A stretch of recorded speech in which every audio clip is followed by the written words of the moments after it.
आप सभी का बहुत बहुत स्वागत है GS with NPS YouTube channel पर।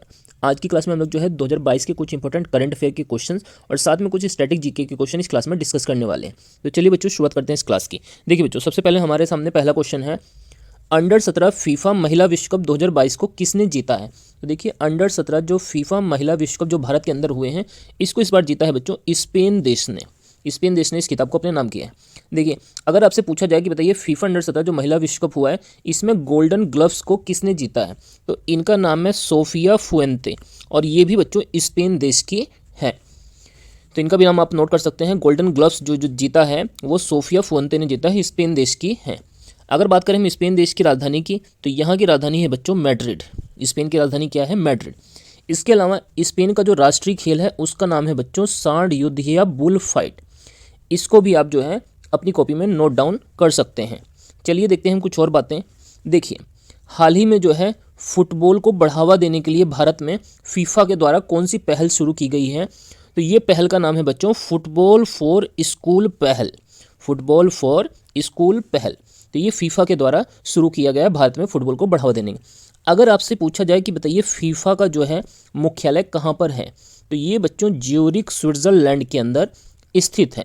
इसको भी आप नोट कर सकते हैं, फीफा का मुख्यालय ज्यूरिख स्विट्जरलैंड। और वर्तमान समय में जो फीफा के अध्यक्ष हैं बच्चों, इनका नाम है जियानी इन्फेंटिनो।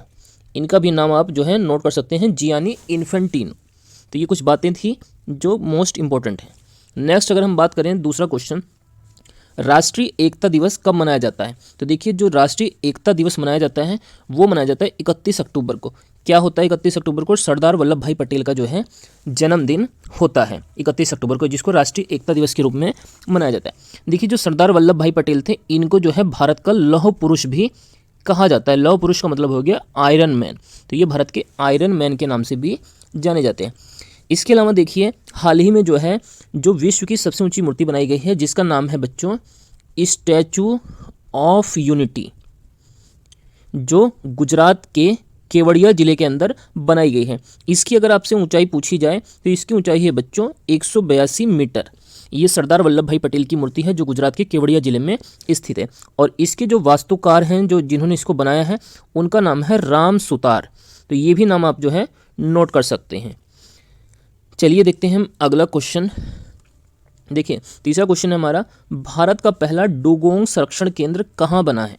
तो देखिए, भारत का जो पहला डुगोंग संरक्षण केंद्र बना है वो बना है बच्चों तमिलनाडु राज्य में। तमिलनाडु राज्य में जो है भारत का पहला डुगोंग संरक्षण रिजर्व बना है। इसके अलावा अगर आपसे पूछा जाए नीलगिरी पर्वत कहाँ स्थित है या नीलगिरी की पहाड़ियाँ कहाँ हैं, तो ये बच्चों तमिलनाडु राज्य में स्थित है। और इस जो नीलगिरी की पहाड़ी है, इसकी सबसे ऊंची चोटी का नाम है बच्चों डोडा बेट्टा। डोडा बेट्टा इसकी सबसे ऊंची चोटी है। और ये जो डोडा बेट्टा चोटी है, ये दक्षिण भारत की दूसरी सबसे ऊंची चोटी है। सबसे ऊंची चोटी कौन सी है दक्षिण भारत की? अन्नैमुदी, जो अन्नामलाई की पहाड़ी में स्थित है। नेक्स्ट देखते हैं चौथा क्वेश्चन, पीएम केयर्स फंड का नया ट्रस्टी हाल ही में किसे बनाया गया है। तो देखिए, पीएम केयर्स फंड का नया ट्रस्टी बनाया गया है रतन टाटा को। रतन टाटा को जो है पीएम केयर्स फंड का नया ट्रस्टी बनाया गया है।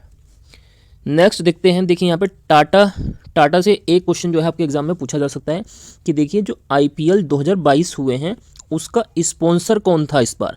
तो देखिए, उसका स्पॉन्सर था बच्चों टाटा ग्रुप। टाटा इस बार इसका स्पॉन्सर था। इसके अलावा जो आईपीएल 2022 हुआ है, इसमें इस बार जो है बच्चों 10 टीमों ने हिस्सा लिया है और ये खिताब जीता है बच्चों इस बार गुजरात टाइटंस ने। तो इसको आप नोट कर सकते हैं। नेक्स्ट हमारा पांचवा क्वेश्चन है, नॉर्थ चैनल को तैरकर पार करने वाले सबसे उम्र दराज भारतीय कौन बने हैं। तो इनका नाम है एल्विस अली। एल्विस अली जो है नॉर्थ चैनल को तैरकर पार करने वाले पहले जो है सबसे उम्र दराज भारतीय बने हैं। इसके अलावा अगर आपसे पूछा जाए कि बताइए ब्रिटिश चैनल को तैरकर पार करने वाले पहले भारतीय कौन थे, तो इनका नाम था बच्चों मिहिर सेन। इसके अलावा जो ब्रिटिश या इंग्लिश चैनल है, इसको तैरकर पार करने वाली पहली महिला का क्या नाम था, तो इनका नाम है बच्चों आरती शाह। तो इसको भी आप नोट कर सकते हैं। नेक्स्ट बच्चों, अंतर्राष्ट्रीय सांकेतिक भाषा दिवस कब मनाया जाता है, तो ये मनाते हैं बच्चों 23 सितंबर को। इसके अलावा अगर आपसे पूछा जाए 23 दिसंबर को क्या मनाया जाता है, तो इस दिन मनाते हैं बच्चों किसान दिवस, जो चौधरी चरण सिंह का जन्मदिन होता है 23 दिसंबर को। नेक्स्ट देखते हैं हम बच्चों सातवां क्वेश्चन, कजाकिस्तान की नई राजधानी हाल ही में किसे बनाई गई है। तो इसका नाम है बच्चों अस्ताना। पहले इसकी राजधानी नूर सुल्तान को बनाया गया था और फिर दोबारा से इसका नाम परिवर्तित करके अस्ताना जो है इसकी राजधानी बना दी गई है। अगर आपसे पूछा जाए कि बताइए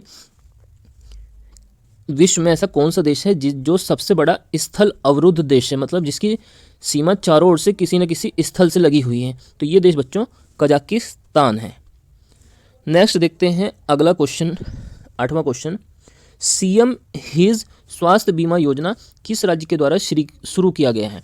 तो देखिए सीएम हिज स्वास्थ्य बीमा योजना शुरू किया गया है नागालैंड राज्य के द्वारा। नागालैंड की राजधानी क्या है बच्चों? कोहिमा है। और 2011 की जनगणना में एकमात्र राज्य नागालैंड था जिसकी जनसंख्या में कमी हुई है।